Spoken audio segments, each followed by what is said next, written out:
Boom, coming in hot, Chinchy. How we doing, brother? Good. I got my cup of Joe. You don't drink the coffee. Dude. Yeah, I just crushed some coffee too. But Did you? I drink decaf, dude. I still don't understand that. It's like kissing your sister to me. I don't get it. It's like having an O'Doul's. I don't know.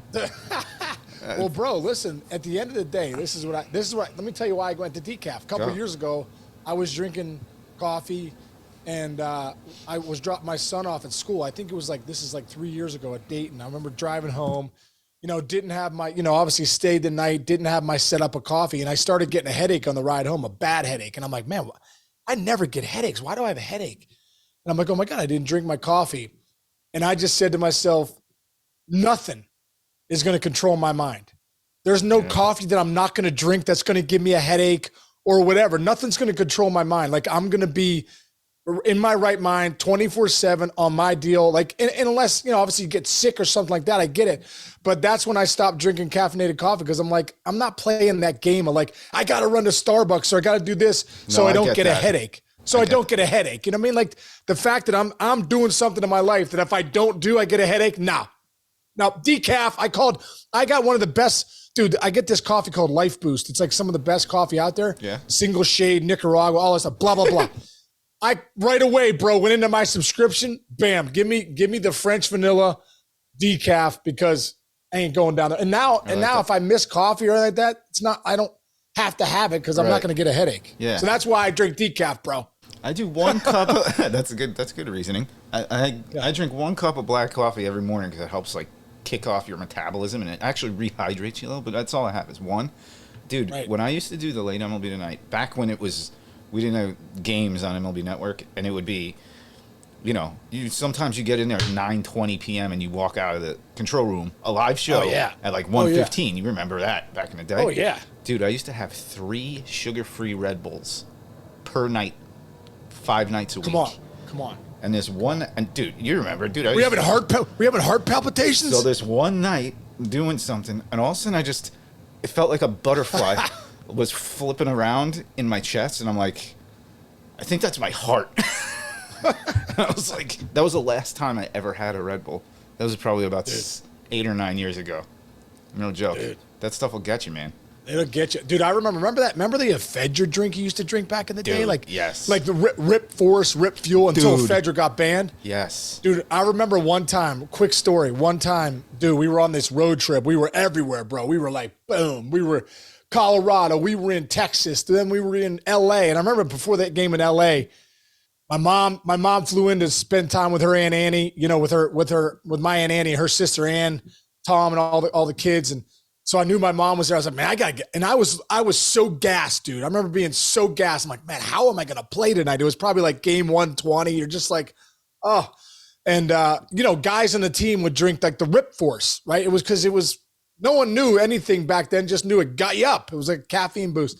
And I didn't take anything, dude, because I think God gave me natural caffeine in my body when I was born. I believe that. Bam! You know what I mean? So ridiculous. So I never needed anything. And I remember this one day, Booney had this Rip Force drink, and I'm like, bro, can I get a sip of that? You know what I mean? Because I'm so gassed, I don't even be able to play. So bam, I drank one of these Rip Forces, put it down.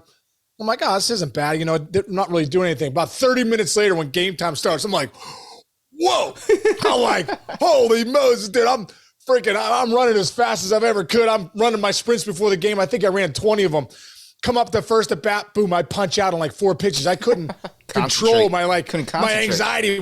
I couldn't concentrate. I was so amped up. And that's not where you want to be in baseball. No. But then the next at bat, dude, I go deep off Eric Gagne. Ooh. And I'm round the bases. Then I get another hit. I go 2 for 4. My mom's in the crowd, giving her the high five. Was so glad she was there. But I remember as a player, you're like, damn, should I do this every game? Because yes, I just went 2 for 4 with the bomb. But obviously, it was the only time I did it. But I'm just saying, there's something about that. There is something to that. I agree. There's something to that. Yeah. But you have to weigh the 3 Red Bulls at night where you get the butterfly in your heart. That's very true. It's very true. That's important. Your heart not fluttering is a big deal. Oh my God. All right, so let's get into some foosball, man. Some football, dude. We have a championship set. We got Mahomes versus Hurts, Eagles versus the Chiefs.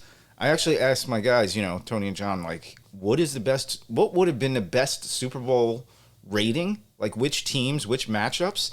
These 4 teams are so popular that it really almost didn't matter, and that almost never happens in TV, which is interesting because you have so many storylines. Now, let's start here. Everybody knows that all the analysis is done, but so the Eagles beat the Niners. After the game, Kittle was asked, like, how's he feel, whatever. He's like, how do I feel about losing because I don't have a quarterback on his team? And then he cursed. He said, it effing sucks, whatever he said. Right. So now the wheels are in motion where everybody's going, hey, this is the perfect place for Tom Brady. Because, by the way, Purdy's done. He's not even going to play next year. His arm is MCL, whatever CLs there are, whatever CLs are in his arm are toast. Sorry for him. But Tom Brady, do you go to San Francisco? Joe Montana was your favorite player growing up. That's where your family's from. Do you want to see Tom Brady on the San Francisco 49ers next year? I mean, how cool. Hang on, Chinch. Yeah, what are you doing there? Look at Casey's like fixing your the microphone's attacking you. It's like attacking. I know it was. Yeah. Dude, how cool would that be though? I think it'd be pretty cool. I mean, for Tom Brady, dude, because we all know he's loved Joe Montana his whole life from the Bay Area. San Fran was his team. The passion he has for the Niners. That would be incredible. Yeah. I mean, that would literally be one of the. I know Eric Burns would be going nuts. You know what I mean? He loves Brady, loves the Niners. I think that would be unbelievable to see Brady go there for at least a year. Maybe he ends his career 1 year in San Fran. And what if he wins it? Because they got an unbelievable team. Dude, if he wins it, they'll change the name of the Golden Gate Bridge to the Tom Brady Bridge. They literally would. And dude, Kyle Shanahan too. Yes. Having and a guy those weapons. Oh my gosh, dude. Because Brady still makes all the throws. And his mind and Kyle Shanahan would be on the same page. And Kyle Shanahan would have a guy that is going to make the right reads. He's not a rookie. Obviously, Purdy's dominating, but he's not a rookie. He's going to know exactly what Shanahan's trying to do, and he's going to make all the reads he needs to make. It would be a dream for Kyle Shanahan, too. Absolutely. Yeah. So there's one. Incredible. The other thing that's going out there is Aaron Rodgers. Jets. Jets. The Jets. Wow. Jets. Dude, now, that would make a ton of sense. That would make a ton of sense for both parties. Yeah. Dude. And then imagine you get, oh my God, I didn't even think about this. Brady versus Aaron Rodgers, Jets, San Fran Super Bowl. Oh my gosh, dude. Both guys could retire at some point. Holy crap. That would be incredible. Let's get that done. Dude, that would be incredible. And I would love to see, I hope the Jets get one of those guys because, like you said, they're a veteran, a leader, veteran quarterback away from making that jump. And you hate to see teams like this. Dude, I honestly, it's funny we're talking about this because I felt like this with the Reds. No pitching. I look up and down the lineup. Ken Griffey Jr., greatest hitters of all time. Adam Dunn in his prime, just hitting bombs. Austin Kearns, me, Jason LaRue, Dimitri Young. There were some studs. We had some studs. Who else? I mean, Booney was there for a few of those years. Pokey Reese. I mean, so many good players up and down these lineups. Yeah. And we had no pitching.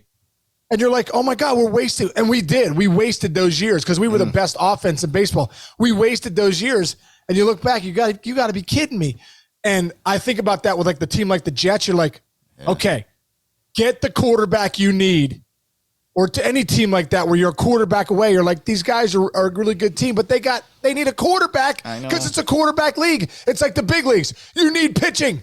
If you don't have starting pitching, it's a starting pitching league. I don't care about all these bullpens and, hey, this guy, great bullpen. I don't care. You got to have at least 3 horses in that line, in that rotation. 3. Yes. Not 1, not 2. You need 3 horses. And you need 2 guys that can fill some innings to get to the pen. That's when you need the pen. Just like in the NFL, man, you need a quarterback to drive that bus. Yeah, and by the way, the window in the NFL, when you have a good team, it's a quarter, maybe less than if you have a good baseball team. Because first of all, the contracts are crazy all over the place. But I think I looked it up.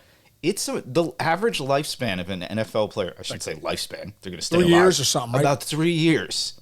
Yes, about 3 years. Now, the great players, can they play 8, 9, 10? Yes, but that's 8, 9, 10, and only 5 of them are your primes. You got to hit. If you have a team, you have to go get whatever you're missing. Otherwise, in 2 years, first of all, you're going to lose a guy to a free agency, and then other guys are going to just your running back is not going to be the same after 4 years. There's no question about that. We see it all around the league. Go get him. Anyway, all right. Yeah, I now, agree. stick right there, though. We got to give props to the Philadelphia Eagles. I mean, Hurts is a beast. Dude, Hurts is their defense and their offensive line are almost like unstoppable. That's the big thing. Oh, how about Kelsey? How about Travis Kelsey's brother over there, the center for the Eagles? He looks like he could be a tight end. He's like, his legs look like oak trees. It looks like he was playing rugby out there, how low he was getting on guys. I mean, what an athlete, dude. They got some athletes. Chinch, do you agree with the offensive lines nowadays?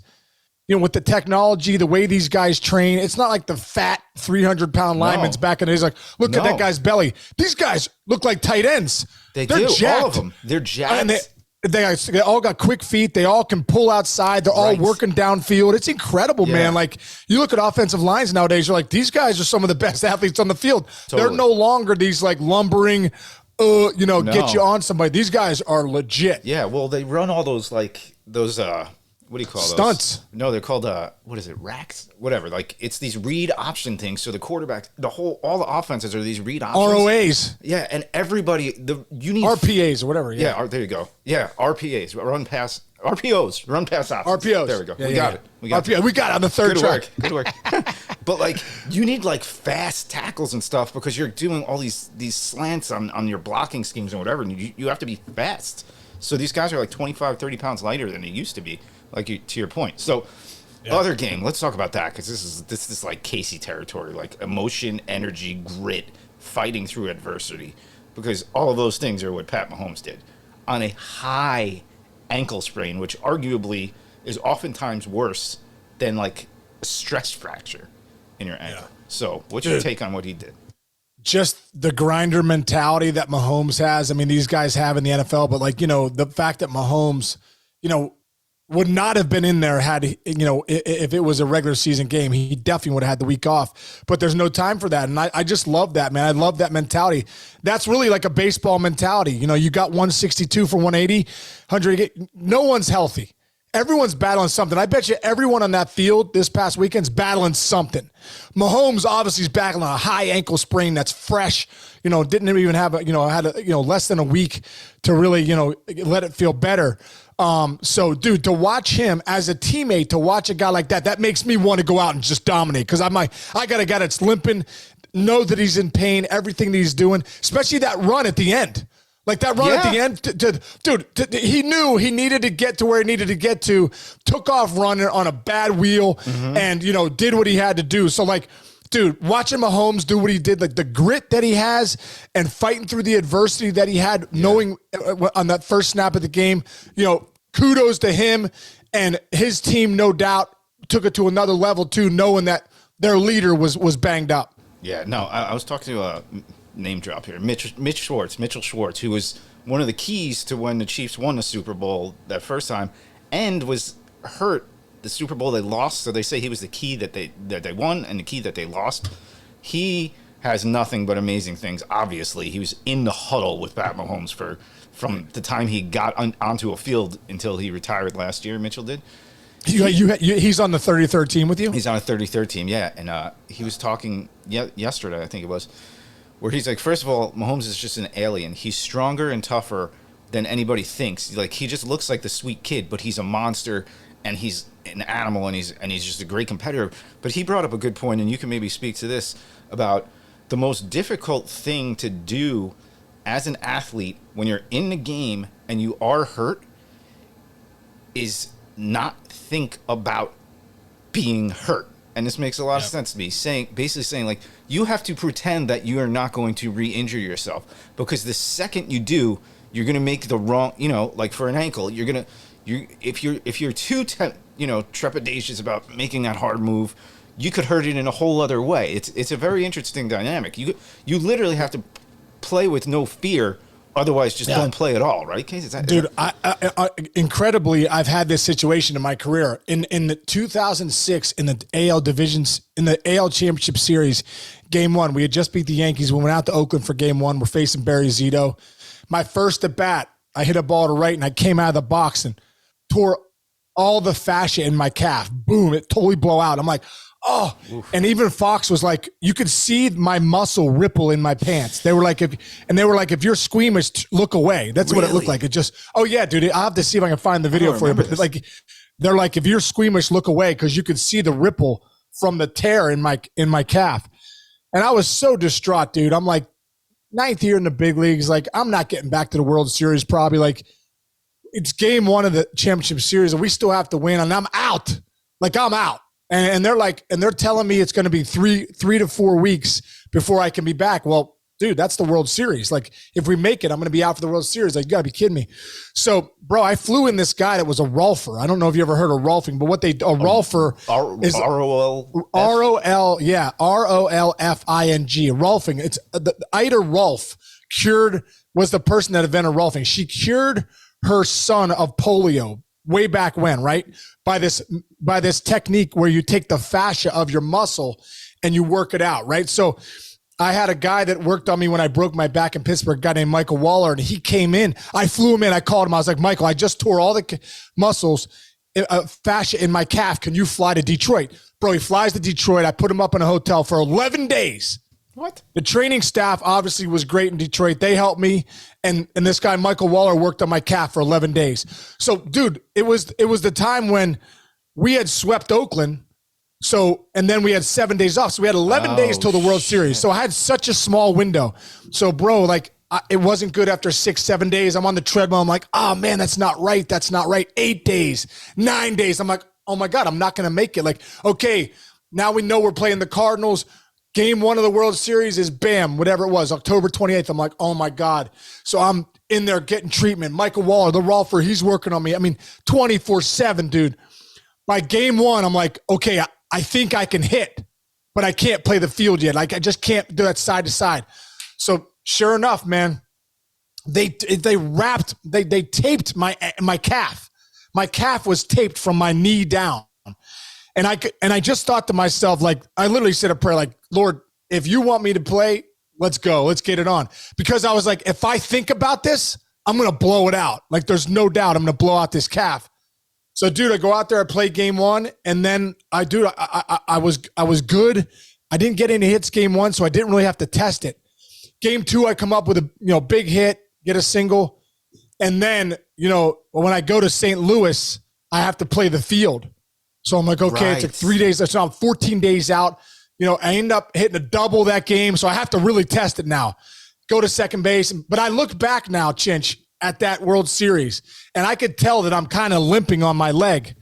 But it never blew out, dude. And I think it didn't blow out because I just didn't think about it. I was like, if it's going to blow, it's going to blow. Yeah. We got to go play. It's the World Series. I know Mahomes was thinking the same thing. Mm-hmm. If my ankle blows out, it blows out. But it's the NFC, it's the AFC Championship. Whatever happens, happens.